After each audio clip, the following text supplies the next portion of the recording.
নমস্কার সকলকে। তো ফাইনালি সেই সুখবরটা চলেই এলো, সুপ্রিম কোর্টের রায়ও চলে এলো। তো ভাই, ইন্ডিয়ান সুপার লিগ হচ্ছে, তো সেটা কবে থেকে হচ্ছে, আবার সেই সঙ্গে সুপার কাপও হবে, সেটাও কবে থেকে হবে, এই সমস্ত সকল বিষয় আলোচনা করবো এই ভিডিওতে। এবং সেই সঙ্গে আগামীকাল আছে ভারতীয় জাতীয় দলের খেলা, যেখানে তাজিকিস্তানের বিরুদ্ধে কালকে খেলতে নামছে ভারত, খালিদ জামিলের দল।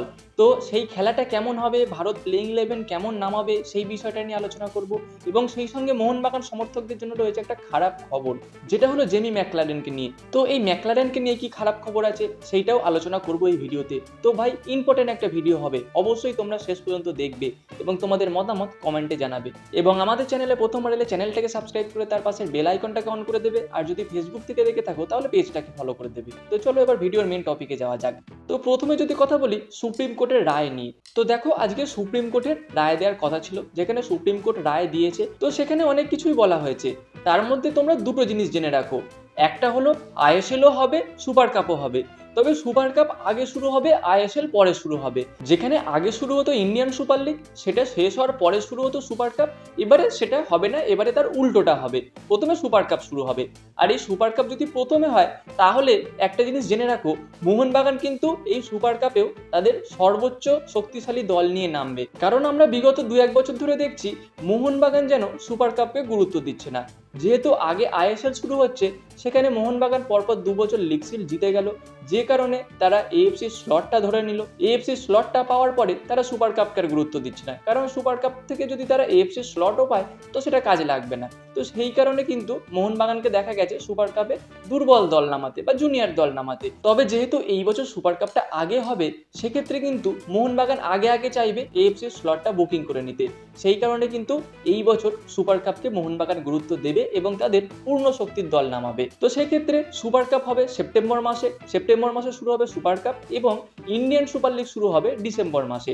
এবার ডিসেম্বর মাসে কোন দিন শুরু হবে, কি বৃত্তান্ত, এই বিষয়টা কিন্তু এখনো ক্লিয়ার হয়নি। তার কারণ আগামী সোমবার আবার একটা রায় বেরোবে, শোনা যাচ্ছে এই রায়টা ফাইনাল রায় হতে চলেছে।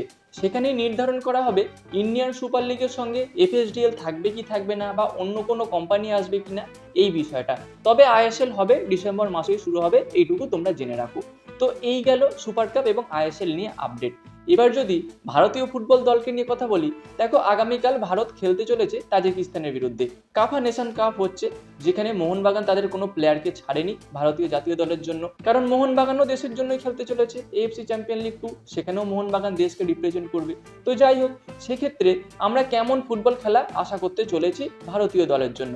তো সেক্ষেত্রে দেখো, আমার যেটা মনে হয় ভারতীয় দল কিছুটা ডাইরেক্ট ফুটবল খেলবে, মানে এই পাসিং ফুটবল খেলবো, 1টা 2টো 3টে 4টে এইভাবে 10-12টা পাস দিয়ে খেলাকে চালনা করব, বলকে এগিয়ে নিয়ে যাব। এইভাবে কিন্তু আমরা কালকে খেলা দেখব না, কারণ খালিদ জামিল এইভাবে খেলায় না। খালিদ জামিল 2-1টা পাস দেবে, তারপরে লং পাস খেলে দেবে ডিফেন্ডারের, মানে অপোনেন্ট ডিফেন্ডারের মাথার উপর দিয়ে বলটা ফেলতে চাইবে।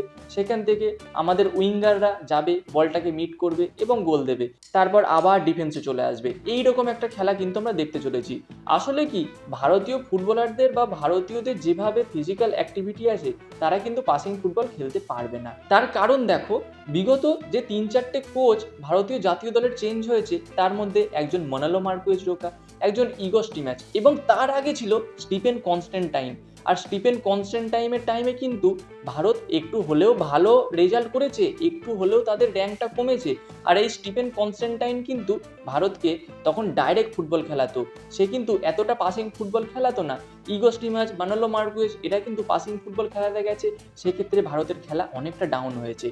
তো আমার এটাই মনে হচ্ছে যে আগামীকাল বা এই ভারত খালিদ জামিলের আন্ডারে যতগুলো ম্যাচ খেলবে, তারা কিন্তু ডাইরেক্ট ফুটবলই খেলবে। তো এবার যদি ভারতের প্লেইং 11 নিয়ে কথা বলি, তাহলে আমি পার্সোনালি চাইবো গোলকিপার পজিশনে স্টার্ট করুক ঋত্বিক তিওয়ারি, কিন্তু কোচ হয়তো স্টার্ট করাবে গুরপ্রীত সিং সান্ধুকে নিয়ে। আর এই জায়গায় ভারত হয়তো যাবে 4-4-2 এরকম একটা ফরমেশনে। আর এই 4-4-2 ফরমেশনে গেলে যদি গোলকিপার পজিশনে থাকে গুরপ্রীত সিং সান্ধু, তাহলে রাইট ব্যাকে হয়তো আমরা দেখতে পাবো ভালপুইয়াকে, এবং লেফট ব্যাকে দেখতে পাবো রোশন সিংকে, মানে যে বেঙ্গালুরু এফসির লেফট ব্যাক হিসাবে খেলে। আর দুজন সেন্টার ব্যাক আমরা অবশ্যই একজন দেখতে পাবো আনোয়ার আলীকে, এবং আরেকজন মোস্ট প্রবাবলি থাকবে সন্দেশ ঝিঙ্গান। এবং তারপরে যে 4জন মিডফিল্ডার থাকবে, তার মধ্যে লেফট উইং থেকে কে খেলবে? লেফট উইং থেকে কিন্তু যতদূর সম্ভব খেলবে জিথি নেমেস এবং রাইট উইং থেকে রাহুল কেপি থাকবে।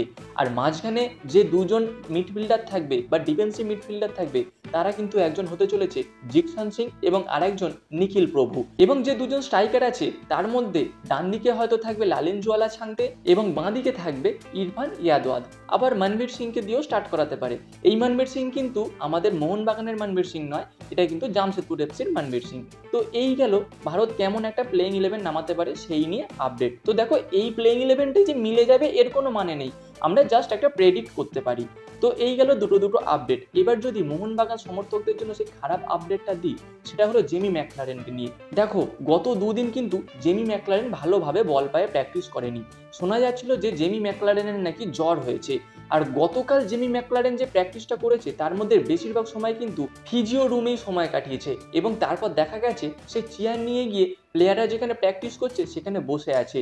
সে কিন্তু পুরোপুরি এখনো ফিট হয়নি, মানে ম্যাচ ফিট হয়তো আগে থেকেই ছিল, কিন্তু যেহেতু জ্বর হয়েছে হয়তো শরীরটা দুর্বল আছে, যে কারণে সে কিন্তু দুদিন মাঠে প্র্যাকটিস করতে পারেনি।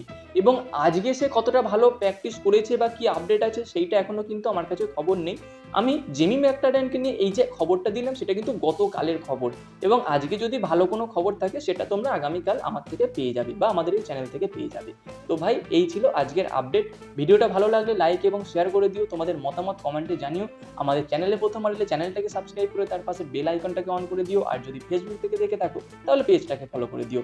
তো ভাই দেখা হচ্ছে পরবর্তী ভিডিওতে, বাই বাই।